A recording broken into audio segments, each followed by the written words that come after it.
Hello friends, welcome to all my viewers. இந்த video எதுக்காக நான் இப்போ போட்டிருக்கிறேன் அப்படின்னா, நான் 1000 சப்ஸ்கிரைபர்ஸ் இப்போ தான் ரீச் பண்ணியிருக்கிறேன். நான் ரீச் பண்ணி ஒரு 2-3 வீக்ஸ் ஆயிடுச்சு. இப்போ தான் டைம் கிடச்சிது வீடியோ போடுறதுக்கு. அதான் நான் வீடியோ போட்டிருக்கேன் இன்றைக்கி. 1050 சப்ஸ்கிரைபர்ஸ் நான் ரீச் பண்ணியிருக்கேன். இந்த சந்தோஷமான விஷயத்த உங்கள் எல்லாருக்கும் ஷேர் பண்ணலாம், என்னோடய சப்ஸ்கிரைபர்ஸ் எல்லாருக்கும் ஒரு தேங்க் சொல்லலாம் அப்படின்னு சொல்கிறதுக்காக தான் நான் இப்போ இந்த வீடியோ போட்டிருக்கேன். ரொம்ப ரொம்ப பெரிய நன்றி. நீங்கள் எனக்கு சப்போர்ட் பண்ணதுக்கு, என்னோட வீடியோலாம் பார்த்ததுக்கு, எனக்கு நல்ல கமெண்ட்ஸ்லாம் சொன்னதுக்கு ரொம்ப தேங்க்ஸு.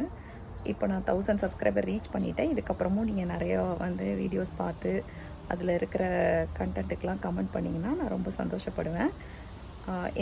நான் 2 இயர்ஸ் முன்னாடி சேனல் ஆரம்பிக்கும்போது சப்ஸ்கிரைபர்ஸ் கொஞ்சம் கொஞ்சமாக தான் வந்துட்டு இருந்தாங்க. அப்போ ரொம்ப ஒரு இதுவாக இருந்தது. அதுக்கப்புறம் இப்போ ஓரளவுக்கு ரீச் பண்ணி 1000 சப்ஸ்கிரைபர்ஸ் வந்ததும் ரொம்ப சந்தோஷமாக இருக்குது. இந்த ஜேர்னியில் நீங்கள் எல்லோரும் சப்போர்ட் பண்ணலன்னா இந்த இடத்துக்கு வந்திருக்க முடியாது. ரொம்ப தேங்க்ஸ். நன்றி.